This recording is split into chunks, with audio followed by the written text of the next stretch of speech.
a nice person, but this is my 12th year doing this, and we do follow rules. So when you have folks like this, that's disruptive to others, makes us a little bit on edge. But that's okay. We can get through it. We're not going to be standing here very long, okay? So, just a couple rules for the town tonight, because the town is busy. Anytime we walk, please sidewalks open for other tours and tourists. If we pass a tour that is in progress, please just tone it down to a whisper so their tour. Anytime we cross the street, folks, please let me go out and stop traffic. We have all these crosswalks in Gettysburg and about 99% attention to them. So just to keep you folks safe, let me go out and stop traffic. The only other rule is that anytime Battle of Gettysburg is fought July 1st through 3rd, 1863. During the time of the battle, the population in this town was 2,100 people. Today, it's about 8,500. When the battle started on July 1st, you now have over 160,000 men fighting here in the town, okay? It's not a very big town. As I said, 2,100 people. So in a matter of hours, you go from 2,100 people to over 160,000, right? When this battle is over, you have over 56,000 casualties, either dead, wounded, or missing, and over 6,000 dead horses in July, okay? It was about 85 degrees the day of the battle. So I'm sure you folks can imagine what this town was like in July with thousands of, a lot of these men were not military. They were 17, 18, 19 years old. They were farmers. They were volunteers. So horrible, horrible scene here in this town, okay? Where you folks are standing at right now is kind of in the center of where everything took place. So you had the Union come in from the south end of town, which is up here. You had the Confederacy coming in from the north end of town, which is out towards Cashtown and Chambersburg area. First day's battle takes place over on Seminary Bridge. The end of the first day, you have the Confederacy who actually to the house tonight. If you did not notice, the side wall of our house, there's a tiny window up there that's the attic window. There were 3 Confederate sharpshooters stationed in that window in the house at all times. The middle one would shoot. The ones on the side would refill the ammunition. As they were shot and killed or shot and wounded through that window, they would simply take a curved bayonet, hook it on their arm, slide them across the edge of the attic, and just start piling them up and replace them with another Confederate as they were killed or wounded, all right? You may have seen it when we were over there. You can see it from here pretty much, but if you'll notice, all of those white marks in the side of the house, those are actual bullet holes from the Union shooting at the snipers, the sharpshooters up in the window. There are 157 bullet holes in the side wall of our house, which if you have not, of you that don't know the story of Jennie Wade, she was a 20-year-old seamstress here during the time of the battle. Now, for those of you that do know the story of Jennie Wade, a lot of people think that because that's the Jennie Wade house, that was her house. It wasn't, okay? This house belonged to her sister. Jennie Wade's house is actually a few blocks up Baltimore Street, okay? Her sister Georgia lived here and had a baby a couple days before the battle.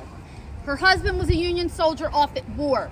So Jennie and her mom and her younger brother and a neighborhood kid had come down here and stayed here. They stayed there to help Georgia out with the baby. Now, because when I told you folks about that Union line that they made, it extended right by the Jennie Wade house and all throughout here. So this house was surrounded by Union soldiers. So Jennie and her mother, for the 3 days, Jennie Wade is the only civilian to be killed here in the Battle of Gettysburg, which, as sad as it is, when you think about the fact that there's 160,000 men fighting here in this small area and only 1 civilian casualty, that's actually pretty good. So this is the house she died in, but not where she lived. So when she died, they took her body to the cellar of this house. If you were to go into this house today, in the cellar, it is set up the way it was when Jennie died. There's a table, there's a mannequin on it that resembles Jennie, and the blankets over the head and her arms out, and it's set up the same way it was when she died. When the battle was over, they brought her body out and buried her behind this house. A few months later, they exhumed her body and took her up to a cemetery closer to where her home was. They exhumed her body again and took her up to the top of this hill to Evergreen Cemetery. Houses here in Gettysburg. This is another house. I'm sure that those of you that know the story of her know. This is another house that all the ghost shows come to, the investigators come to. Believe it or not, Jennie Wade's spirit is not the one who is reported as being seen most often in this house, okay? But when she is seen, typically what people report is that all of these rooms have antique, mirrors in them from back during the battle. And a lot of people report when they're walking through the house and as they pass a mirror, it's not their reflection that they see, it's that of Jennie Wade. But the one who is seen most often, or who is reported as being seen most often in this house, is actually that of her father. Because Jennie Wade's father was in prison during the time of the battle for tax evasion. And houses here in Gettysburg. This is another house. I'm sure that those of you that know the story of her know. This is another house that all the ghost shows come to, the investigators come to. Believe it or not, Jennie Wade's spirit is not the one who is reported as being seen most often in this house, okay? But when she is seen, typically what people report is that all of these rooms have antique, mirrors in them from back during the battle. And a lot of people report when they're walking through the house and as they pass a mirror, it's not their reflection that they see, it's that of Jennie Wade. But the one who is seen most often, or who is reported as being seen most often in this house, is actually that of her father. Because Jennie Wade's father was in prison during the time of the battle for tax evasion. And it's reported as being seen most often in this house. And it's usually downstairs in the cellar when people approach the lifelike Jennie on the table. A lot of times people report that the father will appear. Reason being, he could not protect his daughter in life, so now he attempts to protect her in death. So that is who is seen most often in that house. Now, they also report the spirits of children seen in this house.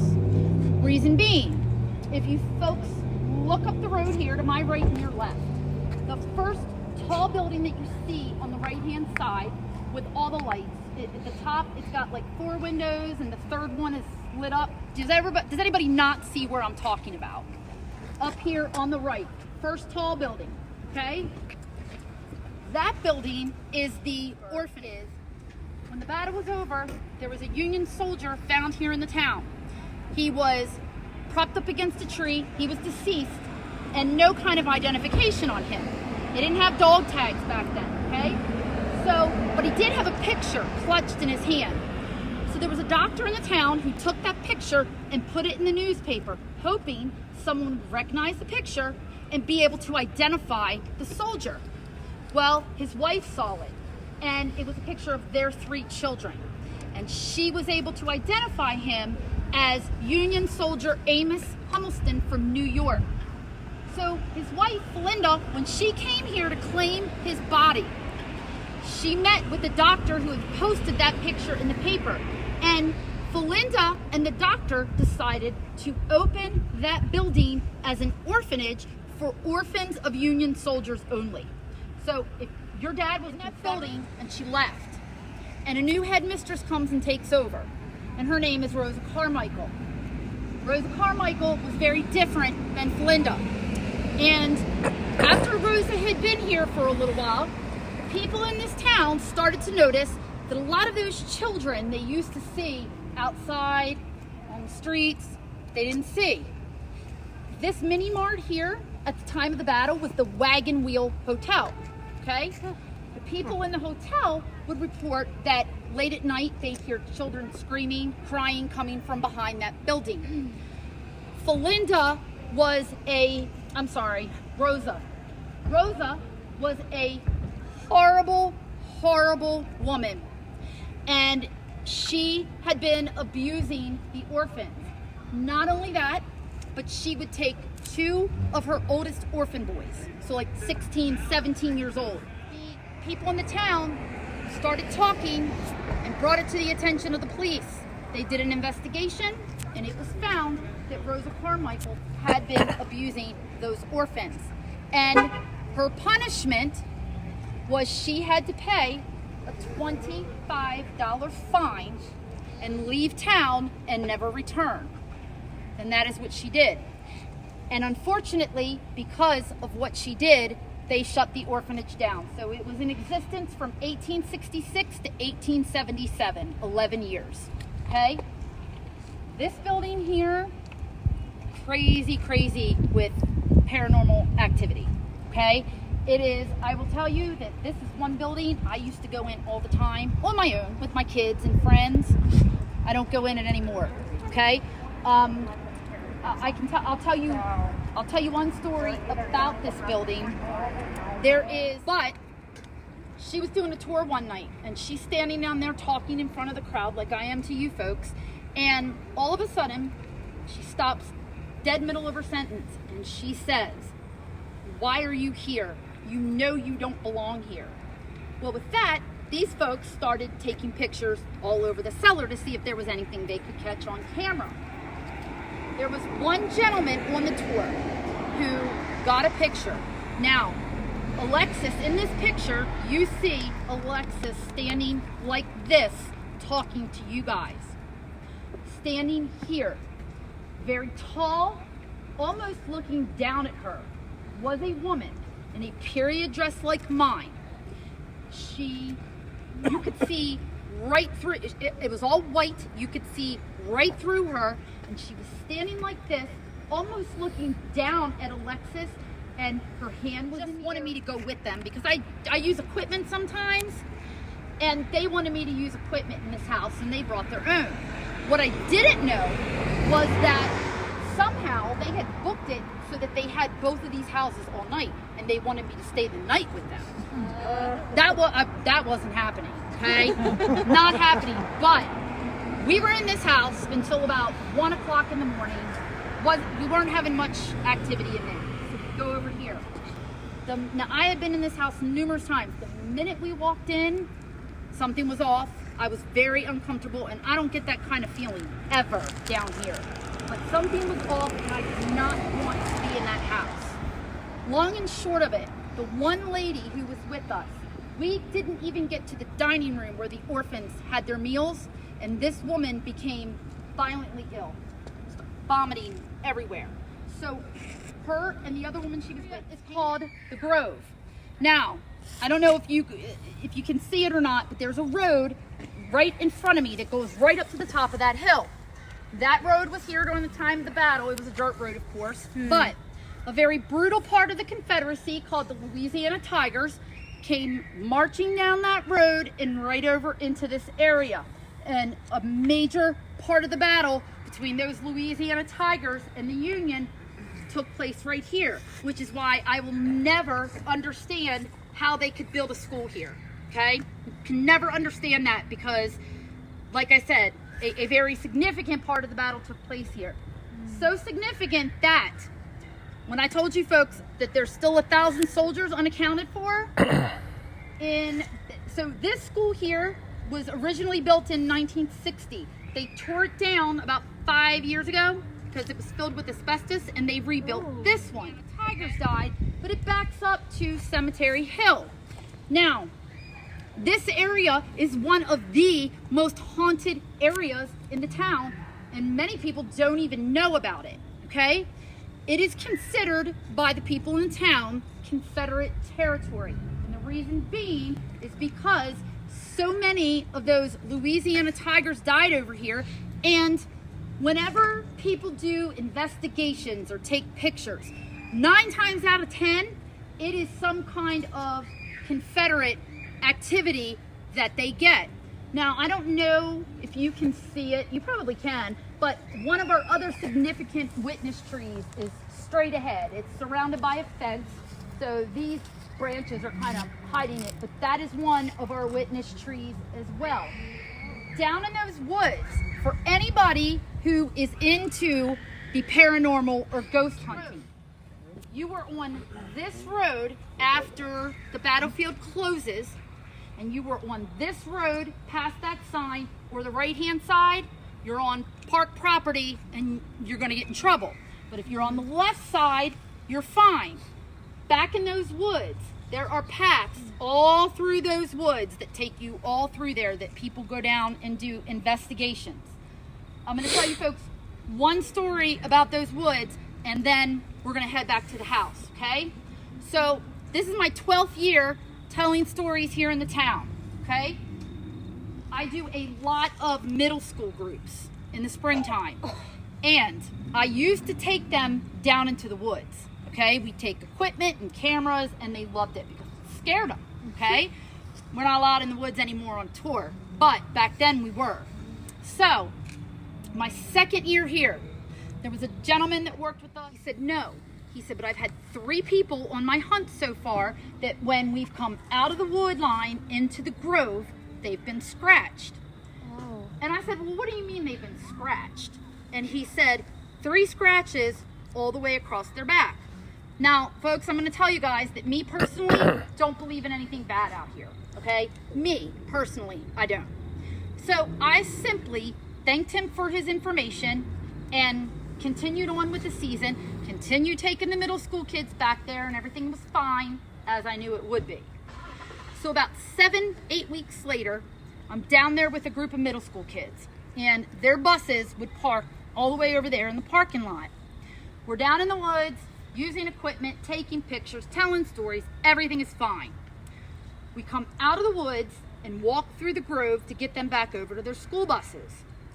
As we were walking through the grove, so I simply said, I'm sure it is, I don't know. I said, why? Did you feel one touch you? He said, no, I didn't. He said, but for some reason, my back is really burning. And I said, your back? And he said, yeah. And I said, well, what did you do? And he said, nothing. So I got to tell you folks, you're going to think I'm awful.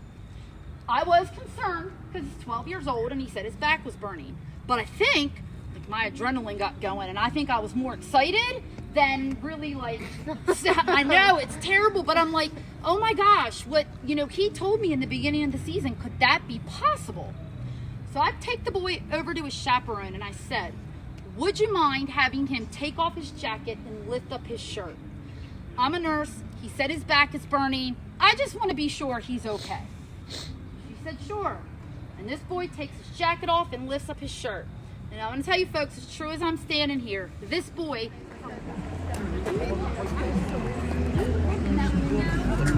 It is packed. I'm not... Honestly, this guy's house a kid. I'm not used to... I mean, it's a town, honestly. Don't follow her. Let her do it. I mean, maybe it's because it's Halloween or close to Halloween, so that's why it's been here. Probably, it makes sense. I mean, it's probably the haunted.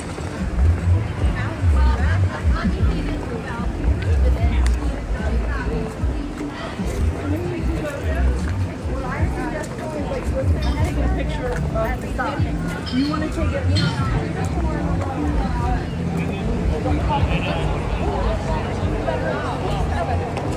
That is a lot of bullet holes.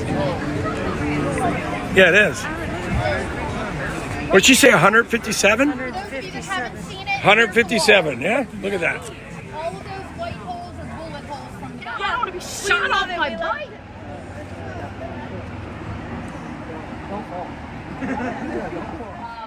But I'm going to pull up a picture here because I'm going to tell you a story, and I will show you a picture for anybody that wants to see it, okay? All right, so this is the cellar of the Farnsworth house that was the Sweeney house at the time. And, okay, so first thing I'll show you is back here behind this curtain. This area during the time of the battle was called the catacombs. There were 2 Confederate soldiers who died back here. One was all but decapitated, and obviously he died instantly. And then there was another Confederate who was shot and wounded, and it took about a day and a half for him to die, but he died back here as well. There was a Lieutenant Jackson who would come in, and these two men were in his unit, and he would come in to, kind of, it doesn't have to do with the 14 spirits, okay? It's something in addition. And before I even get into that, just want to be sure. You're cool sitting there? You're sure? Oh yeah, bring it Okay? No. You all are cool sitting there. Whoa, no. Ray, you want to try? Yes. What? I got you, bro. I love it. All right. First spirit I'm going to tell you about in this house, okay? For the most part, in this house, there's really not much to worry about with these spirits. They're seen quite often. The bed, the bed and breakfast, if you stay in the rooms up there, the McFarland room and the Sarah Black room. 2 most haunted rooms in the house, 2 hardest to get, 2 most expensive, obviously, okay?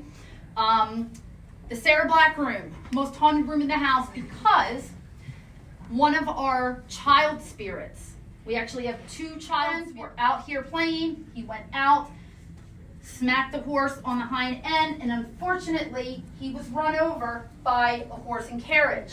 Now, because he was run over in front of this house, they took him into what is today called the Sarah Black room. The bathroom in that room used to be a nursery. So they brought Jeremy into that nursery, and they spent the next few days trying to nurse him back to health. But unfortunately, Jeremy did die. Jeremy is seen so often in this house that the guests who stay at this bed and breakfast, many of them actually bring this ghost child gifts, okay? Not only that, but he loves to play with change, okay?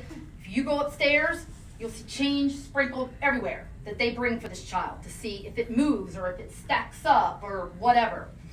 I can tell you folks that a couple weeks ago I did a tour down here, and there was a lady sitting, because we get so much change and gifts for this child, and we don't have any place to put all these kids' toys. They collect, every week they collect the change, they drop it in there, and then every quarter they take that and all the toys and send it out to St. Jude's, because we just don't have anything to do with all, we don't have enough room for all of it. That's how often he's seen. Jeremy's father is another one of the spirits in this house. Jeremy was an only child, and his mother died during childbirth. And when Jeremy died, they said you actually had to rip him from his father's clutches. He was devastated. And unfortunately, his father ended up committing suicide. And he is one of the spirits seen in this house as well. So Jeremy loves to play. He gravitates towards mother figures and children. Okay? Get scared of something that happens and leave and go up there. So if you stay here and you can't make it through the night, there's a room up for you up at the Inn of 1863. So it happens quite often that people don't stay. Now, the next spirit. He is one of the spirits, well, the only spirit really in this house who can cause a little bit of a disturbance at times. He is a Confederate soldier. He is one of the soldiers, one of the sharpshooters that was in our attic. And it is believed that he may have been the one who shot and killed Jennie Wade. For those of you that don't know, the bullet that shot and killed her came from one of the Confederate sharpshooters in our attic. Remember, none of that stuff was here. So it was a straight shot up to the Jennie Wade house. Wasn't shooting at Jennie and her family, was shooting at the Union soldiers surrounding her house, and unfortunately, the bullet hit Jennie. Right? Anybody know his name? Nobody knows his name? Okay. His name is Walter. Okay? The reason why I'm telling you is because I'm going to tell you a quick story about him and show you a picture. All right? Walter, as I said, not a very happy Confederate. Okay? I was doing a tour up in the attic. This was all before COVID. Haven't gone in that attic since COVID because the attic is very small, okay? Too small for a group like this. So I generally don't go up there anymore. But before all this happened, I was up there doing a tour, and the attic is, never been in, very small.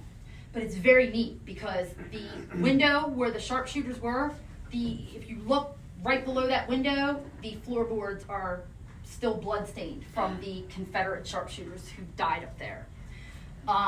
It's because everything in this house, it's original. So Walter, you're not supposed to say his name. I said, you're right, I'm sorry. I said, same thing that happens all the time will probably happen. Nothing, okay? I don't have a problem with this particular spirit. Sure, it's fine. And it was. But when everybody out here started getting a little antsy because I said his name, there was a boy, a 15-year-old boy, who was sitting in the back corner of the attic. Now, if you were looking to get touched, to hope something happens, if you're in that attic, the back corner is where you want to be, because that's where usually that takes place. So this boy's back there, he's taking pictures, all right? He stops me and he says, Miss Tiffany, you may want to look at this picture. And I said, did you get something? And he said, well, when everybody started getting, upset, I started taking pictures all around the attic. And I noticed in one of the pictures, there's a little blue dot next to your head. And I said, oh, cool. I said, did you get an orb? And he said, everything I tell you is pre-COVID, okay? With the pictures. This has just been a nightmare with COVID, trying to fit everybody in the house and tours. So we started having these problems down here. I told you I do a lot of middle school groups. Bring them down here as well. Now, folks, if somebody down here on this tour gets touched or something scares you, I'm concerned, but y'all paid for the tour, right? You paid to come on a ghost tour in a haunted house. So if something happens, y'all paid for that to happen, okay? But kids, not every one of those kids that comes on field trips likes being here, okay? They don't. I mean, they're scared, They're kids.